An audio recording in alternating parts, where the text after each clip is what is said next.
In the previous video, we did some discussion about heat transfer, but we focused on one object at a time. I think the example we used was we had a penny in the snow, and we just asked about the temperature change for that penny heating up when we put it in our hand.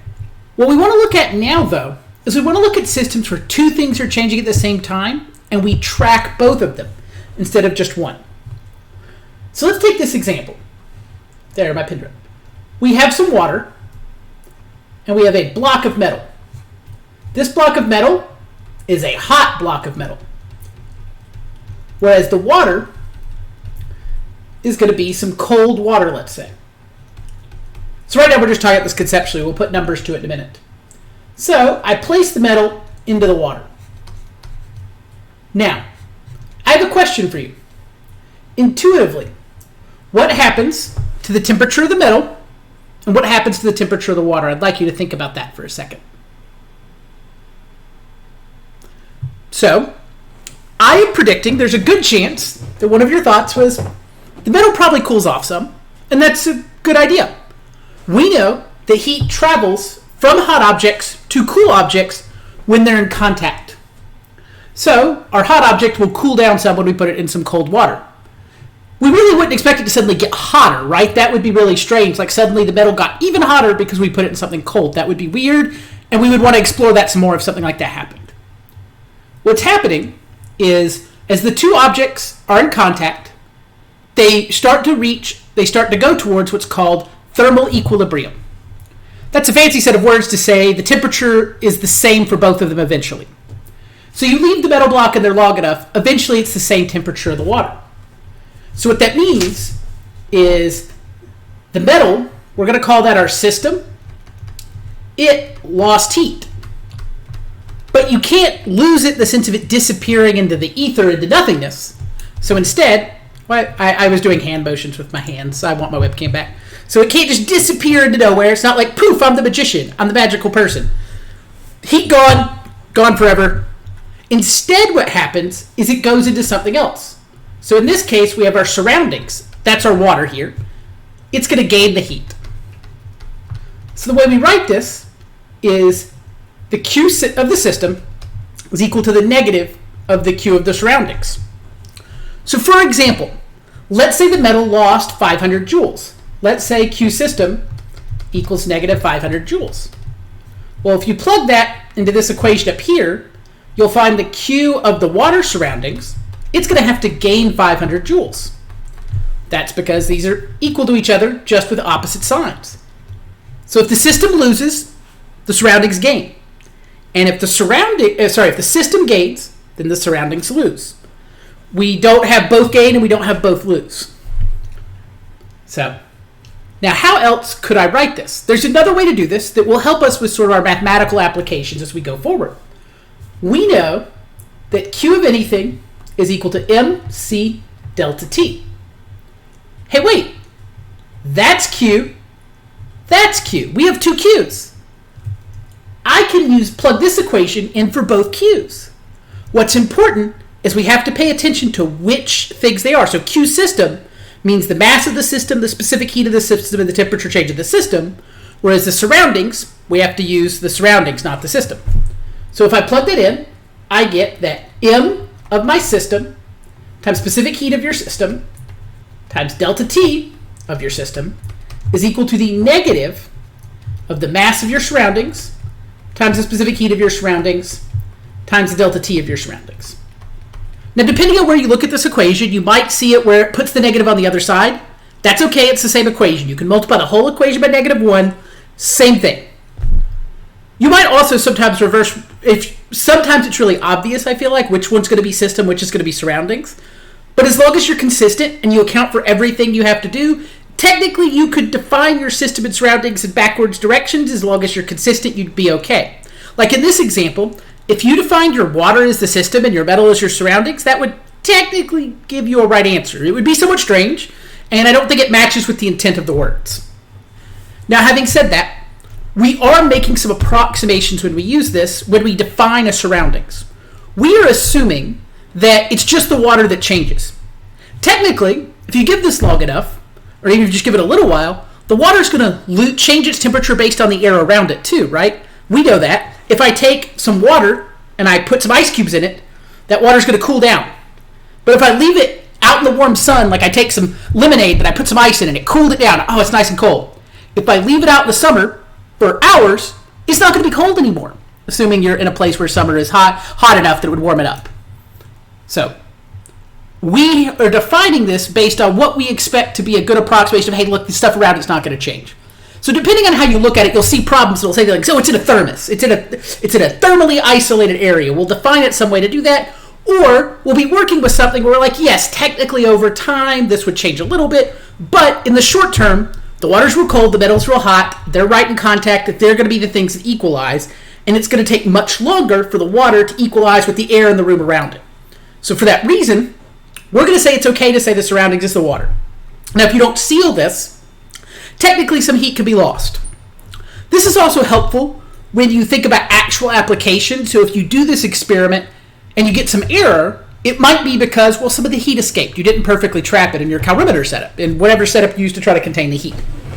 So that's important to keep in mind when we're solving these problems working with idealized situations, where we say, okay, this is perfect, no heat escapes ever, everything's fine, there's no heat, we have to try to calculate the temperature of the room raising 1/100 of a degree or something like that from it getting heated up from a boil. You boil some water on the stove, technically some of that heat leaves and it could heat up the whole room, but that could change your calculation. But we're going to look at it, we're going to make some approximations to make these problems more solvable and to be what really in most cases is perfectly fine. Now, that's a good place to stop with that. So now let's look at some examples of this. What does this look like when I try to use this to solve a problem? So let's start with this. So we have a 32.5 gram cube of aluminum. That's a fancy. Okay, we've got a metal. It's got a mass. It starts at 45.8 degrees. It tells you the TI. So let's write. So this is a mass, and this is an initial temperature. We even use the word initially to help out. Hey, look, could have been begun or something like that, or starts at. It's submerged into a cup of water at 15 degrees. So this is the TI for the water. The water starts there. How much water was in the cup in grams? Hey, that's a mass. If the water temperature increased to 16 degrees. So, first off, I think to make this problem worded a little bit better, we would say something about how if the system and surroundings have reached thermal equilibrium. So you'll see something like this. The system and surroundings have reached thermal equilibrium. This is a way of saying, hey, look, they're the same temperature. But we're using some vocab words to see if you recognize them. Have reached thermal equilibrium. What this means is thermal equilibrium means that they've come to a point where there's not going to be a change in one direction or the other. Now, this doesn't mean that, we'll get to that in the equilibrium chapter next time. 1212 deals with equilibrium in more detail when it comes to chemical reactions. We're just dealing with heat.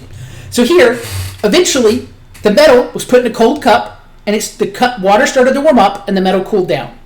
When you're at thermal equilibrium, both of them have been in contact long enough that they're at the same temperature.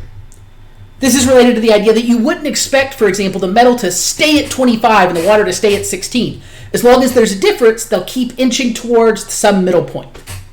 So they've given us a final temperature. And when you're dealing with thermal equilibrium, TF is the same for both substances. So this is TF. They also gave us C of water and C of aluminum. So the only thing we don't know is the mass of the water. So we're missing that. Also, as an aside, we could be asked what the volume of the water, and then you have to find the mass first, use density to convert to that, to volume. So just don't be surprised if it says volume. It's asking you to do the same thing, but there's just a step at the end. Oh, find the mass first, then use density to find the volume. So now we said all those words, let's use our equation. So I'm going to define the system as my aluminum. So my mass of aluminum times the specific heat of aluminum times the temperature change for my aluminum is equal to the negative, don't forget this negative, that's important, the mass of the water times the specific heat of the water times the delta T of the water. So let's plug some values in. We have 32.5 grams as our mass. Our specific heat is 0.903 joules per grams degrees Celsius. Our delta T, the final temperature is 16 degrees, and it was initially at 45.8. Remember, delta T is TF minus TI. And yes, that gives a negative answer, and that should be expected. Because we are going down in temperature, delta T is negative.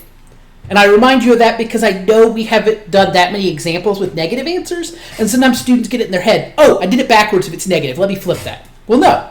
You'll definitely get negative answers on this side. One of the sides has to be negative. Something went down, the other one went up. So now this is all equal to, on the other side, the negative mass of water times the specific heat, 4.18 joules per gram degree Celsius. And then we have a delta T. So we know its final temperature was 16 degrees, and it initially was at 15 degrees. So there we go. So now, let's look at what we get. So on the left side, we could just multiply these things out. Let me do that real quick. Okay. So on the left side, I have negative 874.5555, let's see, joules, because the grams per degree Celsius cancel. Now, I'll point out, I wrote a whole bunch of decimals there. You do not have that many significant figures. Your final answer is only going to have 3 sig figs looking at the information at the top. But these problems sometimes have significant rounding errors depending on which variable you're looking for. So I strongly encourage you to keep a fair number of decimals, or just keep it in your calculator the whole time if you can, when solving these problems in the middle. Only round to your sig figs at the end. While that's always a good habit, it's especially important here. And the second problem we're going to work after this will be an example of one where it's very easy to get big errors by not including your decimals. So now, we have negative m of water. We don't know that, but we can multiply the other part. So that's, 4.18 times 1. So we have 4.18 joules per gram, because only the Celsius cancels so far. So I'm going to divide both sides by negative 4.18 joules per gram. That will get rid of the negative here, and it will get rid of this unit here. So those cancel, that becomes positive, and those cancel. But remember, we have to do the same thing over here. So negative 4.18 joules per gram. And hey, 2 negatives become positive, the joules cancel. So let's do that. Divide it by 4.18, and we're going to get that we have a mass of 209 grams is the mass of the water. Now I'm going to real quick put that in, because I did this problem earlier and I got a slightly different answer, and it's possible that I actually made the mistake the first time, but I want to make sure. So this is one of those things, right, you can check. So I put all my numbers on my left side, and I do indeed get negative 874.5555. Now I'm going to plug that 209 into, oh right, you can't see my finger. So I'm going to plug it into this spot I'm circling up here. Let me make sure that gives me the right answer. So 209 times 4.18 times 1. So it gives me close to the right answer. 873.62 versus 874.55. Those are close enough. Having said that, notice that if you go back to check this, there is a tiny bit of rounding error there. That's what I'm talking about. So it's very important that you wait till the end to do rounding, because of the way these problems work out. It's very possible to get significant errors if you round too soon. Most problems will be solved like this. So let me just put for a second what we're actually doing. So what we're thinking about is we have some water, we have a cube of aluminum. This aluminum is 45.8 degrees Celsius. This water is 15 degrees Celsius. We drop the aluminum in, we give it some time, and we end up where both are now at 16.0 degrees Celsius. Now, a question you might ask is, wait, how did the water only go up a degree, but the aluminum dropped by 30-ish degrees, by almost 30 degrees? How'd that happen? Well, there's 2 reasons here. One, the mass of the water is way bigger than the aluminum, 209 versus 32. That means that there's more water, so the energy transfer from the aluminum isn't going to be able to heat up all the water as much. Like, imagine trying to heat up a swimming pool by dropping a couple of hot objects in it. That doesn't make sense. Or let's go to the cooling direction. I think we're used to cooling water more often. I'm never going to cool down a swimming pool by adding a couple of cubes of ice. But if I put a couple of cubes of ice in a teacup that's got some really hot tea in it, that'll cool that down pretty quick. because it's a much smaller volume. Now, ice cubes have some extra stuff of your changing phases. We'll deal with that in 1212. But even if I just use really cold water in my teacup, it would have a bigger effect than if I put really cold water into my swimming pool. So that's idea number one. The second impact is that aluminum doesn't change or changes faster when it loses energy than water changes when it gains energy. That's because the specific heat is different. Notice the specific heat of aluminum is a little more than 4 times the specific heat of water. Other way. Water has 4 times the specific heat of aluminum. What that means is the same amount of energy is going to change the temperature of aluminum 4 times as fast as the water. So, as the aluminum is losing heat, the water is changing much more slowly than the aluminum is, even if their masses were the same. So with both the fact that there is more water and it's harder to get water to change its temperature, that's why it changes so little for the water and so much for the aluminum. Now I'm going to come back.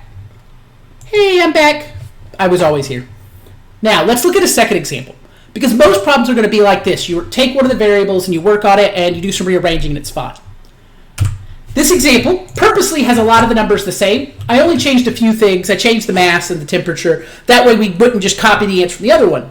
But I want to show you how there is one type of question that is, I don't want to say significantly harder, but it requires more mathematical manipulation. And I know that can get hard for people sometimes, and it can feel like a different problem. So I want to show you how it's the same idea.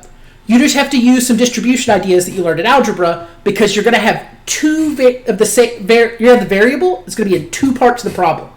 But it'll be the same variable, so it's solvable, but it means it takes a little more work. So let's identify. You'll notice we have a mass. That's 32.5 grams. That's a mass of aluminum. We have an initial temperature. We have a mass of our water. We have an initial temperature of it. We want to know what is the final temperature at thermal equilibrium. Remember, the final temperature at thermal equilibrium means that TF of the aluminum equals TF of the water. They have to be at the same temperature. That means I can use the same variable. I can just write TF. I don't need to specify which TF because they're the same. With TI, that's not true. TI is not the same. You can't write 45.8 degrees on both sides of your equation. You have to put in different TIs. This problem is only going to work where it has a variable on both sides because it is the same variable. So let's look at the setup, and you'll see once we start working at why it's some extra work. So we have the mass of aluminum times the specific heat of aluminum times delta T for aluminum equals the negative mass of the water. So it's starting off the same. C water, delta T water. So let's plug in our values and see our extra, the little bit of extra. We got 32.5 grams for our cube. Our specific heat is 0.903 joules per grams degree Celsius. Our delta T, we do not know TF. So it's TF minus, it started at 45.8 degrees. It's going to be equal to the negative. Well, we've got 105.3 grams of water. We have a specific heat of 4.18 joules grams degree Celsius.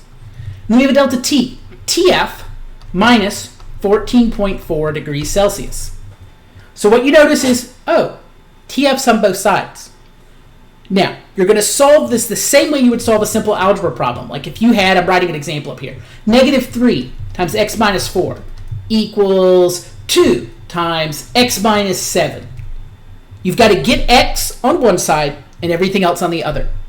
So I'm going to start by multiplying the numbers out in front. I'm not going to touch the stuff next to the TF yet. Or I'm not going to deal with this part right here. I'm not going to touch the minus part yet. So let's just multiply the stuff on the outside on each side. And what we'll get is we have 29.3475. Remember, we're not rounding to earlier. And it's joules per degree Celsius because the gram is canceled. And then it's still TF minus 45.8 degrees Celsius is equal to, so we have 105.3 times 4.18. It's equal to negative 440.154 joules per degree Celsius times TF minus 14.4. Now you now have multiple options of how to solve this question. So I'm going to show you one, but I'm going to mention that there's a second way. You either could distribute the number in front across both sides. That works. What I mean by that is like you could take 29.3475 and multiply it times TF, multiply it by 45.8. I find it easier to work with, to do this other thing first. I want to get rid of one of those numbers. This is not the way you have to do it, but it's one option. So what do I mean by get rid of one of the numbers? I'm going to divide both sides by 29.3475 joules per degree Celsius. Hey, that whole thing goes away. Now over here, I'm going to divide by 29.3475 joules per degree Celsius. Well, hey, the units cancel. That's nice. Now I just have degrees Celsius in my problem, and we can simplify that number to be smaller on the right side. So let's do that. So here, we now have TF minus 45.8 degrees Celsius equals negative, don't forget the negative, it didn't go away. We didn't divide by a negative, so it's still there, 14.998. I think that'll be sufficient. My calculator goes 00664. So I'm basically keeping like another 0. Times TF minus 14.4 degrees Celsius. So now I'm going to distribute that, and I get TF minus 45.8 equals negative 14.998 TF plus that. Sorry about that. 14.998 times 14.4, and that's going to give me plus 215.9712 degrees Celsius. So now, I want to get all the TFs on one side and all the Celsius on the other. So I'm going to start by, I'm going to add 14.998 TF, and I'm going to do the same thing on the left side, because you can't change one side without changing the other. So that's going to move all my TFs to the left side, because these are going to cancel. Well, then I want to get the 45.8 away from the left side. So I'm going to add 45.8 degrees Celsius, and I have to do that to both sides. So when I do that, those are going to cancel. So now I have, remember, this is like there's a 1 in front if there's no coefficient. People often forget that and get their answer off by some. So that's going to give me 15.998 TF is equal to, let me add those two together. That's going to be equal to 261.7712 degrees Celsius. Well, obviously, we need to divide by 15.998 because I do not believe that my temperature is 262 degrees. That's a little much here and wouldn't make sense with our example. So those cancel, and we get TF is equal to, let's divide it by 15.998, and I'm going to get, there's my marker, 16.4 degrees Celsius, which, similar to the other one, makes sense because the water changes a little bit and the aluminum changes a lot. Same logic as we used on the last problem for why the water would change a little bit and the aluminum would change a lot, so I'm not going to repeat it here. So this is obviously more arithmetic to do than the other example. Anything other than T-final will not require this much arithmetic. This does. If I ask you to do this, I will give you longer. I know this takes more work. So just to keep in mind. So also the same pictorial example, right? We took the metal block, dropped it in the water. This is the prediction of what the temperature should be. Now, I do want to point out for practical reasons, one of the most common things to actually do these types of experiments with is with something you're not sure of its specific heat. So rather than working with aluminum, you would work with some object you don't know. But you can measure the temperature that happens when you drop it in the water. You drop it in there, and you see how the temperature changes. And you use that to measure specific heat. That's where these specific heat measurements come from. We can do that type of calculation because we know water really well, and then we can measure the temperature really well. And as long as we're really careful about not letting any heat escape, we can use the temperature change to figure out what C had to be. And we're actually going to work with that some in our next video. So with that, I think this is a good place to stop here, and I will see you in the next video.